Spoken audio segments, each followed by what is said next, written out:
We're here with Connor Martin from CrossFit Winnebago, and in these podcasts, a lot of times we're trying to introduce businesses that have a like-minded attitude towards health, wellness, and fitness. So with Connor today, we're excited to learn a little bit more about you and your business. For sure. So thanks for taking the time today. Appreciate it. Thanks for having me. First of all, like any other podcast, right? Tell us about you and your background and where you're from, and then we'll get into a little bit about the business. Sounds good. So Connor, owner, obviously. I'm from Minnesota, born and raised in Owatonna, Buffalo, Minnesota. I found my way to Wisconsin by way of hockey. Played college hockey at Marian University for all 4 years, and then landed in the Fox Valley because I went to school to be a teacher and started out my teaching career in Neenah. So my wife and I moved up here August of 2020, so we're coming up on 4 years now, which is kind of crazy. And since then, we've been around a lot of the Fox Valley, spent some time teaching, have transitioned out of teaching. We've had a couple of kids. We've had a lot of life events happen since then, but overall, we've been super jacked to live in the Fox Valley. It's a great place to be, and we're happy to be here. Well, welcome. Yeah. A little delayed, but welcome to the Valley. We met years ago. Correct. Yeah. Little side note. I know Connor from the past. We won't say why. Yeah. But hopefully I helped him out a little bit. So then that brings us here. Yeah. So CrossFit Winnebago. So tell us about the story to get here. The story starts probably back before I even moved up here. I got connected with CrossFit.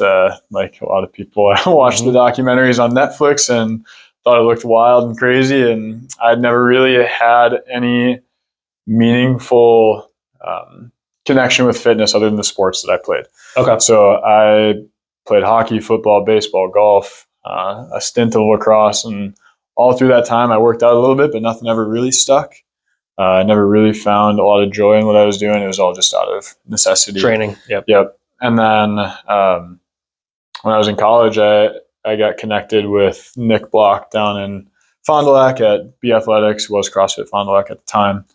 And that's where I really fell in love with CrossFit. I at first thought it was going to be a competitive outlet for me, but then very quickly was humbled by some parents in their 40s and 50s were beating me in not only running workouts, but like strength workouts, all of it. They were crushing me in everything. And that perked my interest.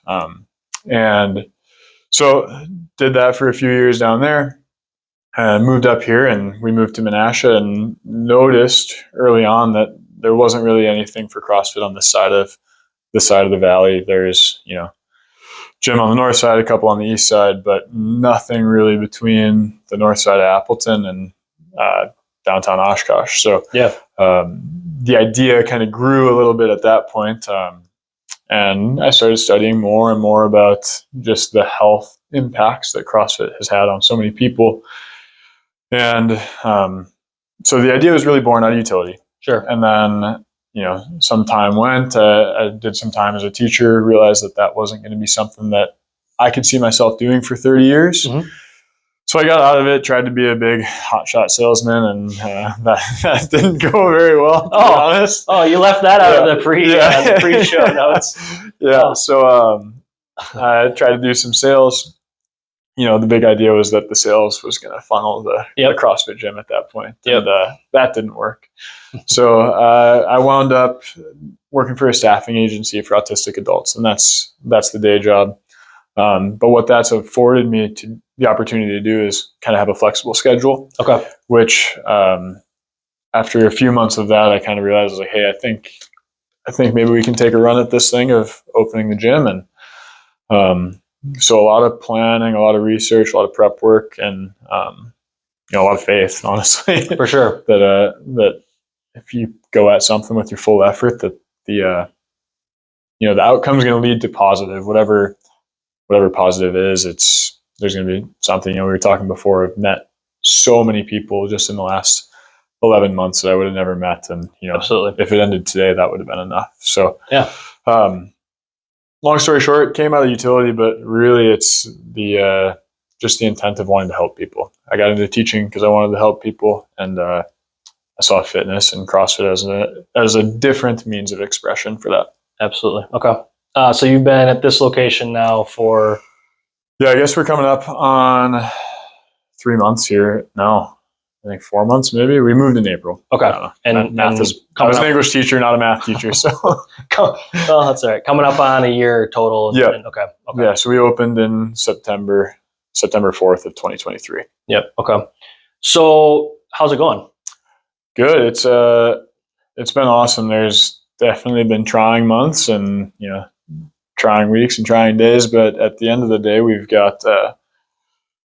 grown substantially since we opened, and we have, what's more important is we have a really awesome group of people. I think, anyone who comes in here is going to realize that it's just a bunch of ordinary folks in there first and foremost, but people that like to have fun and get a little sweat on and learn and take care of each other. And that's kind of all you can ask for. Absolutely. Everything else will come, Yeah. It's been going well, but I'm really proud of the people that we have in here so far. Okay. I love it. That you might have answered my next question. That's all right. Go for it anyway. We'll get into it. So you had mentioned a couple other CrossFit gyms locally. Obviously, gyms all over the place. I mean, we got the Y, we got Crunch, we got Fire. A lot of functional Burn Boot Camp. So a lot of great places, a lot of great options. What in your mind? What do you think makes you different? Why would somebody invest in here? And then probably almost more importantly, why would they stay here? I don't love the what makes you different question. I think, you can walk into any CrossFit gym, you can walk into any of those places, and it takes a lot of courage for somebody to get there. Yeah. And because it takes a lot of courage for somebody to get there and everybody who's in there has been at that point, I think most places have that community of people that are going to be welcoming and encouraging and all those things. I think what we really try to do here is we try to educate, we try to serve our members the best we can. We try to have fun. I know, fitness brings up a lot of emotions for a lot of different people, and the most important thing that we can try to do is make sure that you enjoy it. There's a common phrase that runs around CrossFit, that we want this to be your best hour of your day. I hope that you have better hours outside of the gym, but it's going to be our effort to make it the best. Yep. Kind of from that question too, why is it worth investing in a gym? Our goal is that we help people live as healthy as long as possible.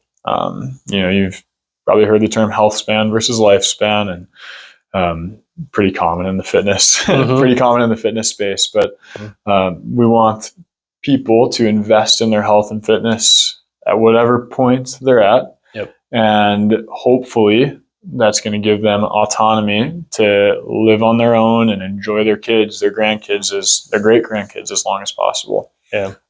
So does that make us different than the next gym? I don't know, probably not, but it does provide a little bit of context for what we're doing, and the movements that we do and the scaling and the modification, all that stuff. It provides a little bit of context, but I think that to me is a little bit like pandering, just because I own a gym, right? Right. So you have your PT business. Yep.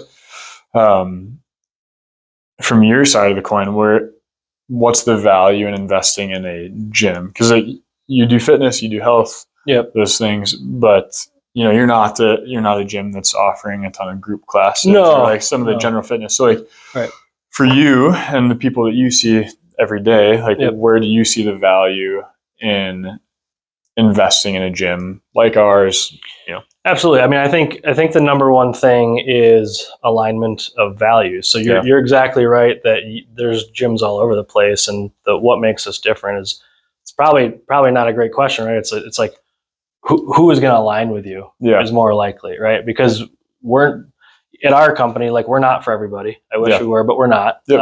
And really, any business probably shouldn't be for everybody. No. So I think it's finding an alignment of values, like you talked about, the fun, having this be the best hour of your day, a community, even just the understanding that for the individual in front of you, fitness brings up a lot of emotions. Like even just having that awareness. Yeah. Okay. Like a lot of people, that might make you different, that might not. But I just think somebody's going to see that in you and value that. Accountability. Yeah. Is huge. So personally, I'm self-aware that I suck at personal accountability. Yeah. I'm 8 years in business. I still get business coaching. Fitness wise, if I'm not with people or a part of something, I at least need something to shoot for. Yep. So, I'm not just going to wake up and do it, which is sad, but it's just the truth. I think you're probably not in the minority in that one. I think most people, I mean, I own a gym and I take class every day. I'm not working out by myself. In the free time, I'm in the class because it's the best. Yep. Yeah. So the accountability piece, I think, is huge, and how you feel. Yeah. Like how when you walk in here and you leave, when you walk in our place and you leave, when you walk in Sephora and you leave, like how do they make you feel, right? Yeah. So I think that's a really key part for a gym. Again, does it make you different or not? I don't know, but it's you. Yeah, exactly. Connor, I mean, it's Connor's personality kind of showing through in the gym. So for sure, I would think that would be a really key part. And culture. I mean, that's kind of same as community, but culture. Like you don't want to go somewhere and not like the people you're around, or like I said, leave there feeling less than when you came in, that sort of thing. So there's another popular phrase that kind of floats around the CrossFit space. Like CrossFit is for anyone, but it's not for everyone. Correct. And that applies to a host of different things. Our gym is for anyone, but it's not for everyone, right? Like you're going to walk in here and at the end of the day, it's going to be on you to decide if this is the group of people that you want to be around. Do I think, we've made a pretty good group? Yeah. But at the end of the day, it's not going to be for everyone that walks through. Right. And that's okay. Right. For sure. Yeah. For sure. So I guess we talked about the who and maybe the alignment of values, like who would be in here and what type of community you're trying to build. Just in general, more on the objective kind of physical exercise, fitness side of things. You've been in it for a while, either participating, coaching, or now owning a business. Have you seen things change in the last 3 to 5 years? Have you seen it evolve? Are there any things that stand out that way?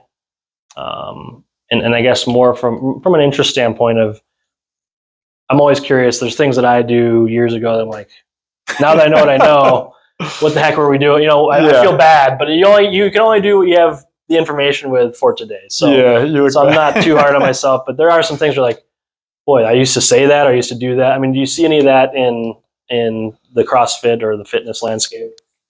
Yeah, I mean, I think you'd be maybe choosing to turn a blind eye to it if you didn't. Yeah.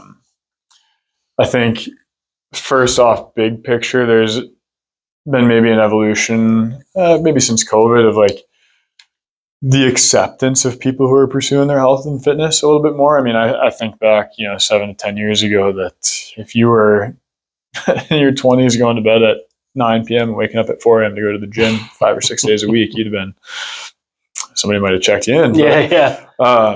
I think in the last 3 to 5 years, it's not uncommon to be going out with your friends and opting for a non-alcoholic beer or a mocktail, and nowadays you're not getting so much grief for that. And I think really that's probably the biggest, most influential evolution that I've seen in the last 3 to 5 years. Is like people are more like, hey, that's awesome. Like, I'm proud of you. You should do that. Or like, I aspire to be like you. And the narrative around some of those decisions that focus on health and fitness and wellness has changed and evolved a little bit. I think, on a micro level with CrossFit specifically, I think it's always evolving by the nature of constantly varied functional movements at high intensity. I think that is always evolving a little bit, and what that expression looks like, whether it's the movements in the gym or, it's, if you think back to when it started or when it really caught flame in like 2007 to 2014 range, is like, do as much as you can. Go until you throw up. And I think Pukey was their mascot. Pukey was the mascot. Yeah. And, intensity is good. elicits a lot of results. But I think people are evolving in the way that they create or develop their intensity, and it's not so much a come in here and bash your head against the wall. And not specific to here, but like CrossFit in general. Not so much come in and bash your head against the wall, but be intentional about how you're choosing the 2 or 3 workouts a week that you go to a more intense place versus the other days of the week where you're maybe going at more of like a movement, moderate intensity, or maybe you're going really low intensity. And the way that we vary that within our programming, I think has evolved too over the last 3 to 5 years. And, we use a lot of things. We use powerlifting, we use bodybuilding, we use straight aerobic training with running and rowing and biking. So just the way that we incorporate, different like prehab type movements or bodybuilding type movements to supplement the higher intensity things that we do. I think that's also evolved a little bit over the years. Yeah. So I don't know. What have you seen in the last 3 to 5? That's a really good question coming back at me, because I think you treat it, right? Yeah. Like you treat a lot of. Yeah. So I think what's interesting is there's been such a pendulum of, I came out and, there was still like, well, if your knee hurts, we got to focus on the knee, and we got to get the quad stronger. And if you have elbow pain, you have to focus on the elbow. And that's kind of, coming out and looking at things in isolation, but then also like training them or rehabbing them in isolation. And then I went through a period where it was like the polar opposite. Like everything was functional, right? Like, oh, your knee hurts. Let's check your shoulder. It's coming from your right eyeball, right? Like, I mean, so it got, which I don't, again, disagree with in some variations, but it got so far down the road of like, well, if your knee hurts, just do lunges and you'll be fine. Yeah. And reality for me, it's been, there's building blocks to a higher purpose and a higher movement quality. So there's, realistically, it's the right exercise at the right time in the right order from a rehab standpoint. And we still do some isolation stuff when it's necessary, and we hopefully get functional as soon as possible and do more dynamic movements. I think the emphasis for, if we talk about more of an aging population, is the breaking down the I don't know what the word would be, but like as we age, it's okay to do strength training. It's okay to leave your feet. It's okay to jump. Even some of the research now about, the ability to get up off the floor by yourself is a higher predictor of mortality than blood pressure. So and obesity. So I mean, some of the things as we age and basically saying, like, just because you're 70 doesn't mean we shouldn't be working on strength training and trying to build muscle movements and build muscle. So hopefully, kind of as you alluded to before about the pushback, if somebody wants to get a non-alcoholic or they want to go to bed at 8, right? Yeah. I think now more and more people are saying it's okay for me to, I don't care what age I am, strength training is normal. I don't know if it's normal yet, but we're getting closer to, there's providers and fitness places out there that cater to these people and specialize with these people. And, we're thinking a little bit more about health span, like you had said before, than just reactive sick care. Yeah, it's interesting. It makes me think of 2 separate stories. We had one, I was up in Door County with my father-in-law, and we came across a gal who was like, she was out for a walk with a friend, and she was saying like, walking's the best thing for me. And I was just biting my tongue a little bit, like, hey, I think you should maybe like do a little bit of strength training. And I compared that encounter with a member of ours. He might get mad at me if I missay his age. But, just don't say his name. Yeah, well, he'll know. He's in his 50s. We'll be safe. We'll be PC about it. He climbed a rope for the first time. He climbed a 15-foot rope for the first time in his 50s. And just like the polar opposites of approach there of, someone who, and, everybody has so many influences that affect those single moments I'm highlighting. But, that's a really cool fact that a guy could climb a rope, had never climbed a rope before outside of maybe like elementary school. For sure. and did it again for the first time. Yeah, that's In insane. his 50s. So that's insane. Yeah. Yeah. The other thing too, I would just say, this is probably a little bit more on our turf and scope, but here too, because it's definitely overlapping, is the education and the information behind pain science. So, it's very easy. It used to be, and it is very easy still today to look at it and say, I have pain, therefore this is broken, or this is anatomically damaged, bone on bone, degenerated, whatever you want to call it, right? Yeah. And the reality is we're like just the tip of the iceberg about understanding how pain and how the brain works. And so a lot of, the education piece of telling people like, well, just because you're bone on bone doesn't mean you're gonna have pain. Well, you're not bone on bone, but you're having like 9 out of 10 pain.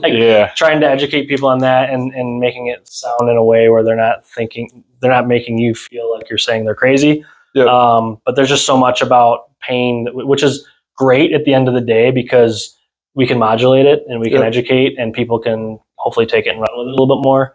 But we just have so much more to learn on that. That's been in our landscape. That's been a big emphasis the last 3 to 5 years, is understanding pain more.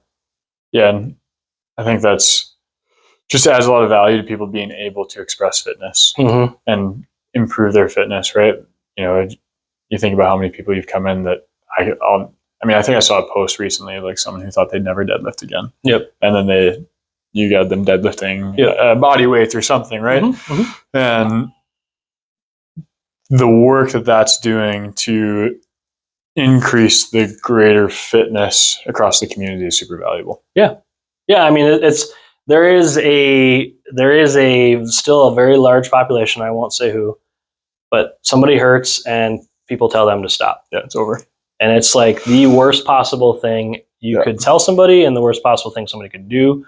But the reality situation is, a lot of people are still listening to that and following that advice. Yeah. And there's, gutting through injuries and puking and all that. Like, there's another level that's not appropriate or a little bit extreme. But reality is, the pain, what you're feeling, and kind of how that presents, and then what you're actually doing. Yeah. You need to look at that, because even some of our stuff, and we're dealing with somebody that's got shoulder tendonitis, knee tendonitis, back. Like, now the research is saying you can train into a decent amount, like a moderate amount of pain. Yeah. And as long as you're not, paying for it after 24 hours later, and as long as it's not getting drastically worse throughout the session or throughout the movement, you're okay, right? And I just think so many people are like, it hurts, I'm stopping. Hurts, I shouldn't do that, And so it's a huge education piece, but we thankfully, there's a lag on this stuff with, like, somebody has a thought and then there's research. It's like 5 to 10 years a lot of times. So thankfully, we're catching up to that research a little bit. Yeah. All right. So we've kind of covered some things that have evolved, hopefully for the better, in the last 3 to 5 years, things that we know a little bit better about and are applying. So what is something today then, as we sit here and talk, what is a myth, a common thing that you're seeing, hearing, seeing, whether it's on, these fantastic social media influencers that have all the information apparently, or just you're hearing in here that you're kind of like, let's take a step back on that and dig a little bit deeper here. Trying to think about how I want to say this. Just say it. Yeah. Remember, we got an edit. Yeah.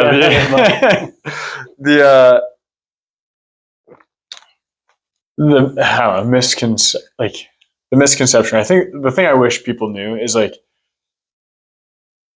the most important thing that you can do is find something that you like to do. There's not a magic pill that's going to fix you. There's not a 8-week, 12-week challenge. There's not a 75 hard that's gonna solve all the problems for you. The best thing that you can do for yourself is the thing that you're gonna do consistently 4 to 6 times a week for the rest of your life. Yep. And am I biased that I think CrossFit is a really effective vehicle for that? Yep. Probably. To be honest, I opened a CrossFit gym for a reason. Right. But really, really, at the end of the day, if it's with us, if it's anywhere else, like, find yourself a good way to build muscle. Yeah, for sure. And find yourself a good way for you to increase your heart rate, and maybe blend those two things every once in a while, or more consistently. Yep. The things out there, I mean, they're revenue generators for people, they're revenue generators for businesses, and that's okay. Like there's plenty of value to those things, because there's a lot of people that would have never stepped foot in a gym without one of those things. Sure. So like, I really want to be careful with how I say that. Is like, those challenges can carry tremendous value, because there's a lot of people that wouldn't have gotten in absolutely without it, or wouldn't have lost a huge amount of weight that set them on a trajectory that's changed their lives. Right. But at the same time, we really fight today, in today's age, this like myth that I'm going to show up to the gym 2 times a week for a month and it's going to be fixed. Right. Whatever it is, if it's lose weight, if it's get stronger, if it's get a pull up, any of the reasons that people come in, it's not. It's going to take years and years of consistent effort. I like golf. I know you like golf. Xander Schauffele won the Open Championship a couple weeks ago. Yep. And the commentators were talking about the quote that his dad gave him, that a steady drip will cave a rock. Something along those lines. I probably butchered it, but no, I got you.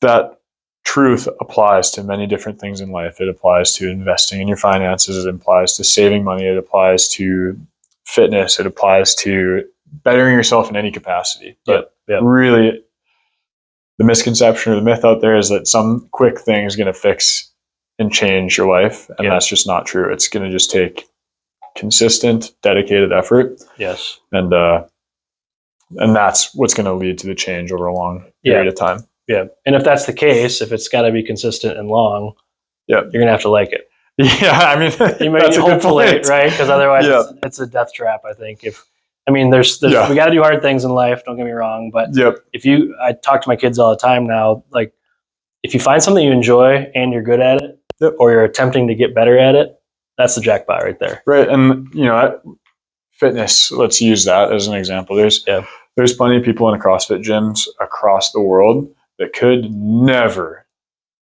put the time and effort into a bodybuilding program that many bodybuilders do and enjoy and love and have tremendous success with. Yeah. And that kind of dates, rolls back into our conversation of like, you got to find what works for you. Right. And likewise, there's a lot of bodybuilders or powerlifters or strongmen or whatever it is that would never enjoy or stick with CrossFit long enough too. Yeah. So you got to enjoy it. And we try to make people enjoy it, obviously, but other people try to enjoy it too. So find something that you can do for a very, very long time, consistently. And then just do that for a long, long time. Sounds like golf. Something like that, yeah. Don't talk to me about my golf. Don't talk to me about my golf game this year. I'm a little sensitive about it. That's all right. That's all right. I think we all are. It's a challenging game, but I've gone through a full 24 pack of Kirkland golf balls. I just can't. Maybe that's the problem. I'm using the wrong golf ball. I don't know. There you go. There's the quick fix. There's the quick fix. I'll go back to golf balls. Titleist has got you covered. Yeah. Just go. Talk to Titleist. Not an ad. No, but if you're open, Titleist. Yes. I'm wearing a Titleist shirt for what it's worth. All right, so we've talked some big picture things. Let's talk more specifically here. Sure. Let's start with somebody looking to get started. What does that look like for them? Yeah, so our intake process happens a ton of different, there's obviously plenty of ways to get in contact with us, whether it's through our website or social media pages or a phone call or a drop-in. It all works, but the bones of it is you come in, we sit down, you don't sweat on your first call. It's free. We call it a discovery call, but there's plenty of names for it. And we sit down and we talk about why you're in here. We talk about CrossFit experience, gym experience, associations with exercise, things like that. Yep. And we sit down and we figure out hey, what is your goal? Why is it important to you? What would it mean if you accomplished it? And then if all of those things seem to align, we decide whether or not it's a good fit.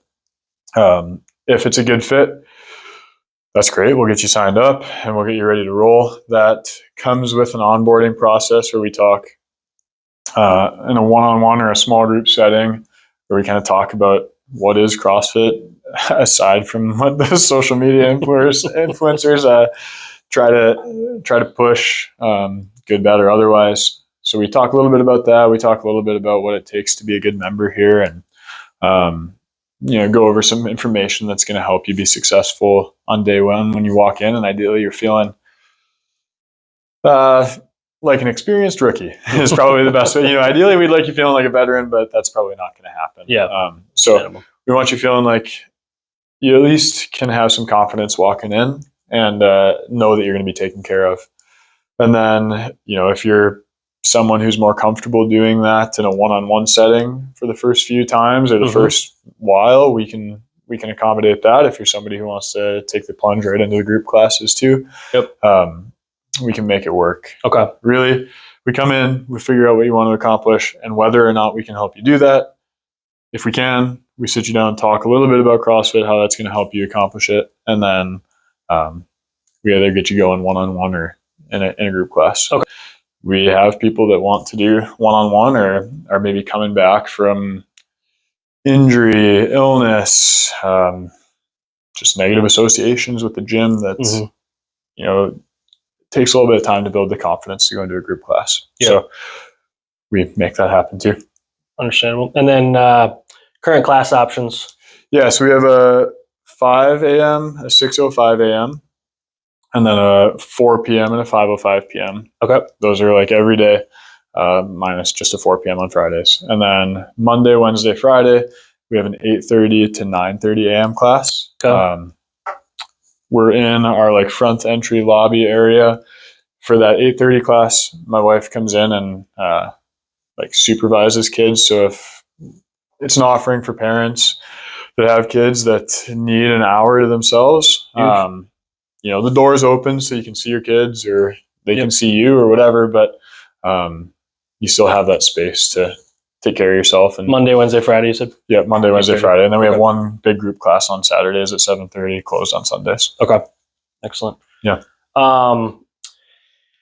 How much do you incorporate? And you talked about the initial intake and sitting down with somebody. How much, whether it's individually or group, are you incorporating other things like the nutrition side and some of these other? We talk about it with semi-regularity, I would say, the nutrition thing. So for example, in June, we did everyone got a little booklet that I made, and we just did no quantities, no nothing involved, but we just kind of took an inventory of what you were eating on a daily basis. And then each kind of week of the month, we had a different focus. So we maybe looked at just getting the practice of writing down everything that you consumed, just so you can have a picture of it. Yep. Because that is an eye-opening exercise in and of itself. And if there's something you want to do with that information, there's a lot of people out there that are very capable of helping. Yeah. And then we maybe took a greater focus on water consumption, protein consumption. We're trying to draw attention to it. I think if you look at CrossFit, you're going to see that eat meats and vegetables, nuts and seeds, some fruit, little starch, no sugar, plastered in a lot of places. And that's great. And that's a really healthy way to live. It's, Whole Foods, shop the exteriors of the grocery aisle. So we talk about that semi-regularly. We, as coaches, try to touch base with all of our members in every class, talking about, just stress management, what's going on at work, how's that influencing their daily lives. Yep. If we don't see somebody for a few days or a week, we check in and make sure things are okay. So I don't know if it's probably hard to quantify the extent that we do it, but we're trying to help people live healthier, and that's a lot more than just what you do for the 1 hour here. There's 23 other hours in the day. Yeah, I love the idea of even just measuring, writing down, documenting. Yeah. Just started that myself last month, and it's pretty eye-opening. And what gets measured gets improved. So exactly. It's pretty eye-opening. And strategy. we try to observe, repeat, observable, repeatable, measurable is what we aim to do in the gym, and observing what you're eating is a huge component. I know when I start falling off the rails, it's pretty easy to like, a snack here, a snack there, and all of a sudden things add up, and you start writing down like, oh, I had too many Oreos. 3 crumble cookies. Yeah. Last 12 hours. Yeah. All right. So I think enough people hopefully have heard of the CrossFit and the methodology. Yeah. But whether it's here or kind of general, take me through an actual class then. Yeah. And let's talk about whether it's, a weekly schedule or however you want to break that down. What does a class look like? What's some of the intended stimulus and what are we hoping to get out of it? Yeah. So our classes, follow a very basic structure of we'll meet at the whiteboard, so we'll talk through the workout, whatever we're looking for a stimulus, whether we're looking for maybe isolated muscle fatigue in the shoulder complex, or if we're looking for a longer aerobic effort. I think today's workout, it was like a 1-to-1 rest. So the rest would have built up enough time for you to go back and hit your interval harder. So we're looking for like a pretty high aerobic effort sustained across 17 minutes. So we'll talk about that information. We'll also talk about any modifications that are relevant for the day. So, if we've got a pull-up, for example, is just an upper body pulling movement. So not everybody who walks in here can do a pull-up. So sometimes we have to think about ways that we can still get them moving. Or not sometimes. We always think about ways that we can still get them moving in the same or a similar plane. Right, so whether that's a ring row or we're doing a supported pull-up, we're still getting that upper body pull. We'll talk about all that information in our whiteboard brief. Then we go into a warm-up, usually aimed at getting the body moving through full range of motion in as many joints as possible, and then getting the heart rate up a little bit. We move into a little bit of a prep work. So some days we'll do like a skill piece before our shorter conditioning piece, or a strength, if it's a back squat or a press or an Olympic lift. So we'll do some more specific prep work for that, or maybe some coaching. So we'll sit down and take the group through a progression and give some very specific feedback for people to focus on for the day. And then we'll do that piece. Those range from 8 to 20 minutes. Depending on the day. Then we have a little bit of a transition into our conditioning for the day. So we do some prep work for that. If there's a skilled movement, we'll do some progressions focused on that specific movement. If it's more like general movement, we'll maybe jump into like a trial round just to get the heart rate up and get comfortable, make sure that the weights are right or the volume is right. And then all the while the coach is, making their way around the room and giving specific modifications for everybody. And then we have a cool down. Some days it's a 400-meter walk where we focus on our breathing. Other days it's maybe more of like a bodybuilding component, where we work on like knee health or hip health, whatever it might be, or whatever's relevant for the day. And then we clean up our stuff, try to leave it better for the next class than it was when you found it. And then go on your way. We get that done in 60 minutes. And then, And then are you doing that program, or are you following specific programs? We're following specific programming. We've gone through a couple of different iterations, but the group that we're following right now, I really like. They put a high priority on a lot of those prehab movements. And I like to hear it. Yeah, I like to hear it. And then they also do some progressions on more than just like a back squat or a bench press or a deadlift. They'll put progressions into their conditioning pieces too. So, so not only are you measuring and improving upon some of the strength components, but you're also improving on skills, and you're also improving on conditioning pieces. So I followed them for a while, and I have really liked the way that they do things. Who is it, man? It's called Training Think Tank. Yep. So they have individual programming. If you've got your own space that you want to work out of, or somewhere else, I cannot recommend them enough. Excellent. Anything else that you think individuals should know about this place if they are looking to get started, if they're not happy with what they're currently doing? I want to make sure that I give you the floor to talk to the right person, and maybe somebody find themselves in your gym? If you're feeling stuck, if you're feeling inspired, if you're feeling like you don't know where to start, there's no harm in trying it. If it's a concern whether you like it or not, come in and try it for a week. I want people to come in. It's hard to get a good picture on one class, so come in for a week. We'll sit down and talk about what you're hoping to accomplish or why you're here for the week, and then we'll get you in. We'll get you integrated, and the door is open. It's for anyone. Mm-hmm. It's not for everyone. Mm-hmm. But at the end of the day, try it. Like, take the step. If you've been thinking about it for a while, take it, whether it's with us or somebody else. But I know a lot more people that CrossFit has changed their lives for the positive than I know of people who regret the time that they spent in it. Correct. Yep. Good. I appreciate that feedback. I put you on the spot there. I wanted to test the sales skills a little bit. Yeah. You talked about from the previous job. So let's go back a little bit big picture again. Sure, yeah. So love all the information about CrossFit Winnebago. Let's talk a little bit more in here then on the exercise side. Yep. Tell me about some movements, other than high. You talked a little bit about skill work. Yeah. Talked about kind of some gymnastics movements or whatnot. What's the movement that most people will get assessed or asked to do, or it'll be in the workout, and it's just the bugaboo. It's really tough for the large majority of people. I'm glad you asked that. I was worried that you weren't going to get to it because, it'd be easy to say something like the snatch or the clean and jerk or whatever. But I actually, thinking about it, it's a pull up, isn't it? No, no, I know. I wish. That's just me. I actually think it's like the back squat and the deadlift. Okay. Or like a squat and a deadlift. Yeah. And I think it's due to the simplicity of the movement. At the end of the day, a deadlift is pick something up off the ground and set it back down. Mm-hmm.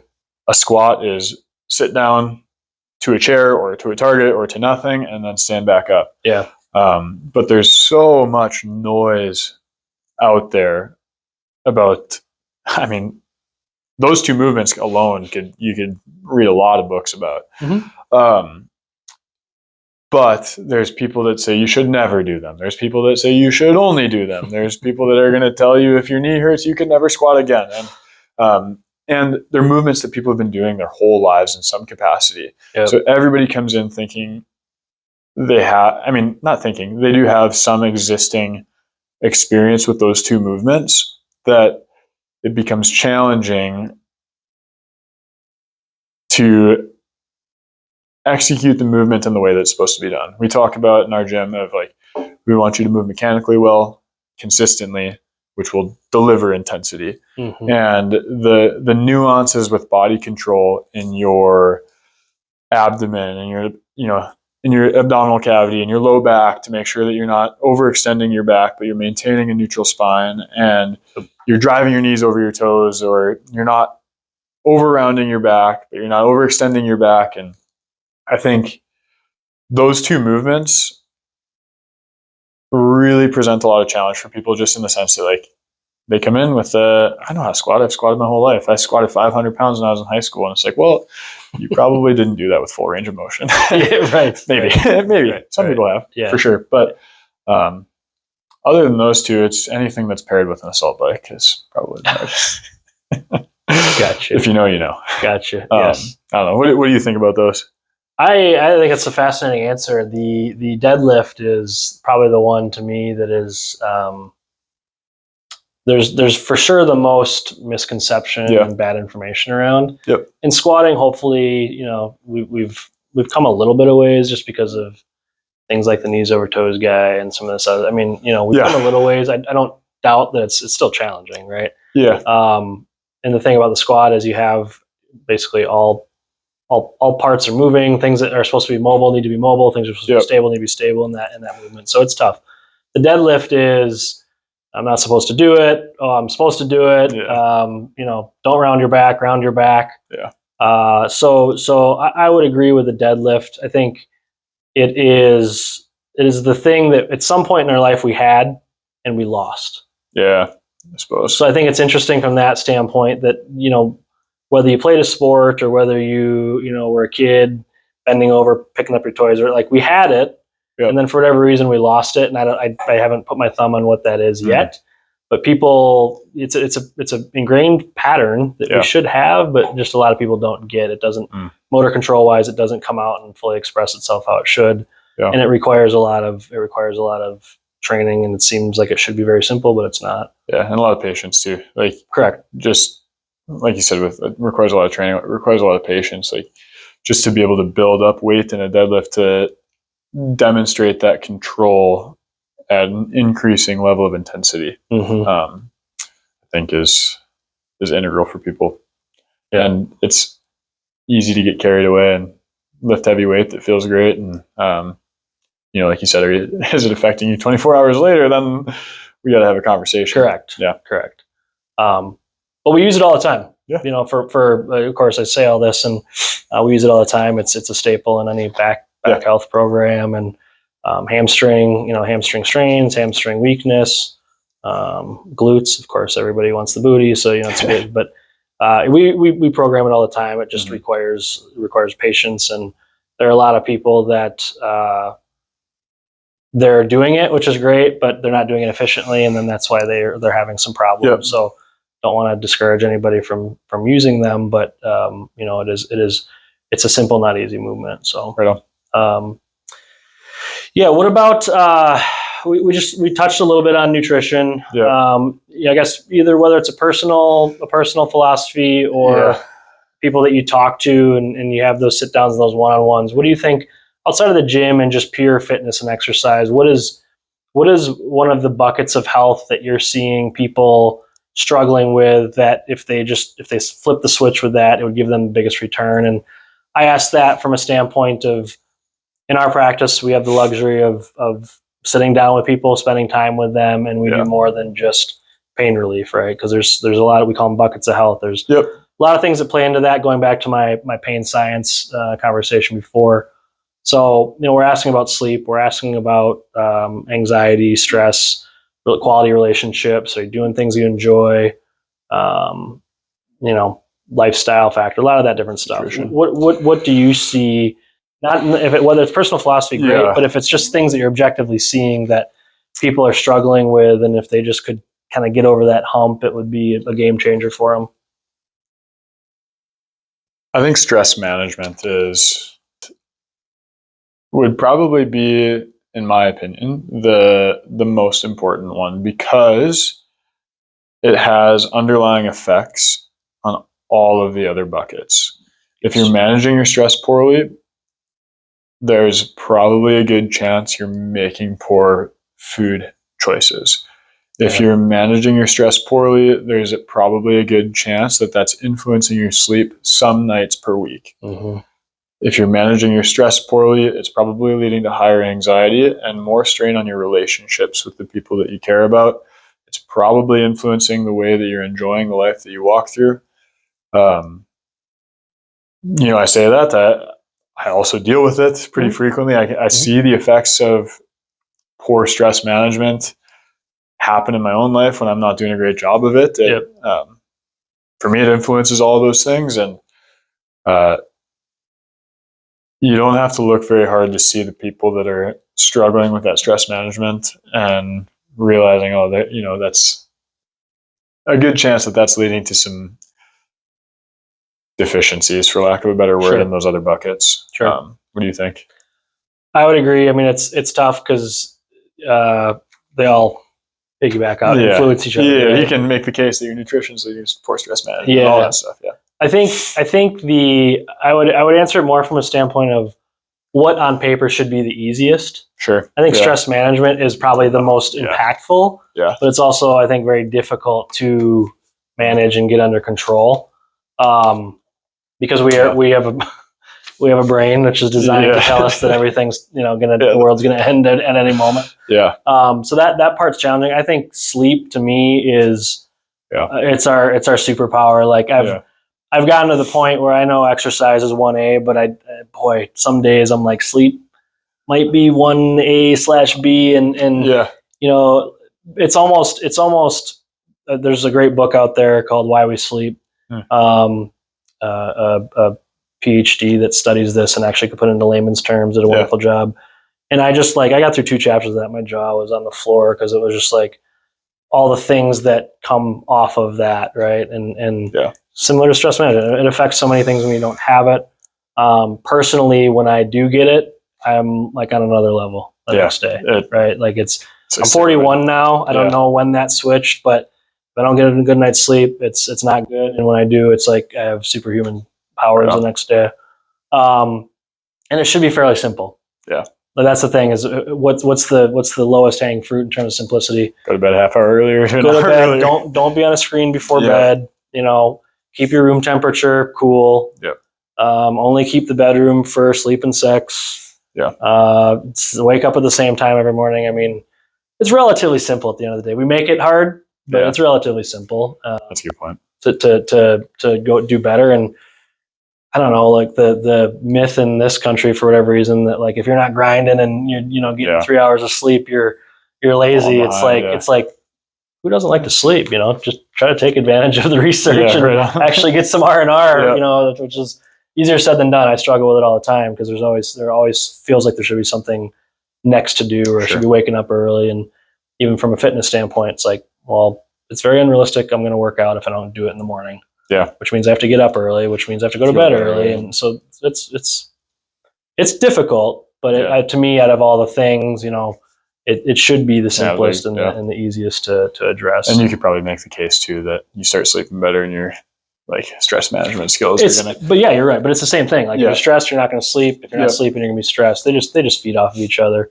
Pain wise, I've gotten to the point where it's probably the number one thing I'm addressing outside of what I can physically, and the stress is a huge part of it because all these things just dial up your your irritability, right? So from that standpoint, we're talking about a lot with people, and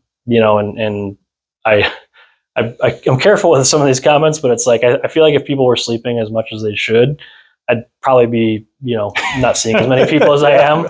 So I'm always very realistic about the fact that there's a lot of factors at play here. Yeah. Yes, people have physical pain, but they probably would be not needing to see us as much or anything like that if they were able to handle some of these other buckets. So. Makes for a good clip, though. Correct. Yeah. Exactly right. Yeah. If you don't want to see me, just sleep more. Yep. But no, that's probably the thing I'd say. Cool.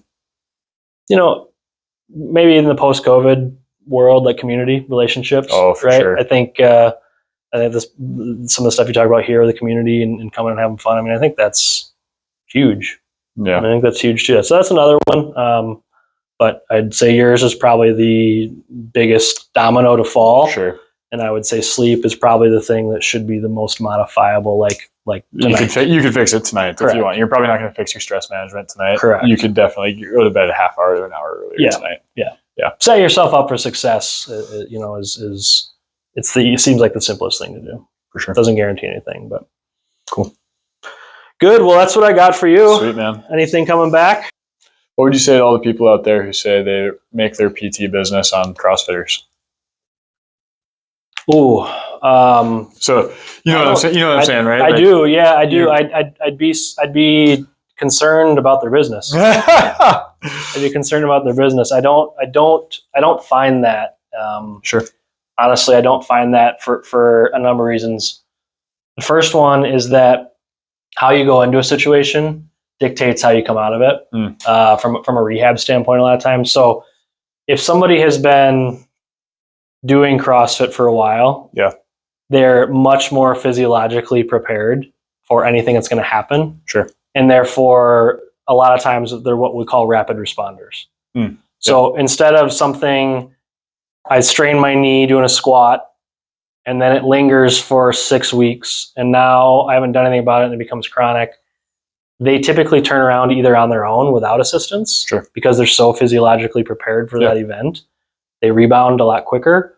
Or when I see them, it's just one or two things here, and the flip, the switch is flipped, and they're a lot better. I also have looked at the studies, and there's no obvious research that CrossFit is more dangerous or injury, inducing than any other sports.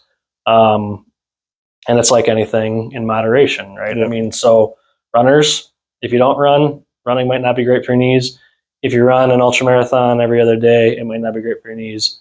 Right in the middle, it's great for your knees. Yep. It's beautiful. And so I don't buy into that, I guess, at the end of the day. I thought early on, like, because one of the things, my backstory is I was the first person in probably Green Bay and Fox Valley to do dry needling. Sure.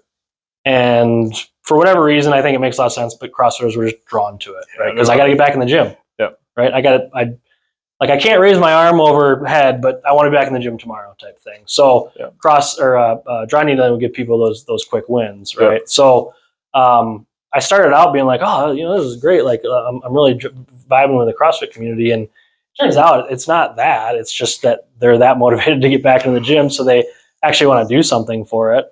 And I'm really not seeing a lot of like quote unquote injuries because of CrossFit more than anything else. That's probably the most compelling case against it that I've heard. Is like, sure, you probably see CrossFitters, but they're probably some of your better patients because they have a lot of motivation to getting back to doing the things that they love to do. Yep. And they're going to listen to the prescription that you give them. Yep.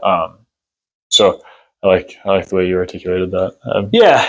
I mean, and I think there's a lot of, it's you can never know about how bad something would be. Because all you are is you're dealing with the situation. But again, if I'm working with somebody who has back pain, let's say they slept wrong, and they haven't been working out, and they haven't been doing CrossFit for the last 2 years, it's not going to go as well as if they have been. Yeah, I'll just leave it at that. Right? Sure. Like they're not gonna respond as quick. It's probably going to take a little bit longer to get back. I love those people because hopefully we have the opportunity to educate them and get them started towards something. For sure. And we don't push them away because they're not freak athletes or, doing 7 days a week in the gym, but they will have a different response than somebody who has physiologically been preparing themselves for that event. Cool. Now there's the exception to the rule of something significant, right? Because you guys are doing, a lot of us in the gym are doing either high volume, we're doing something pretty dynamic.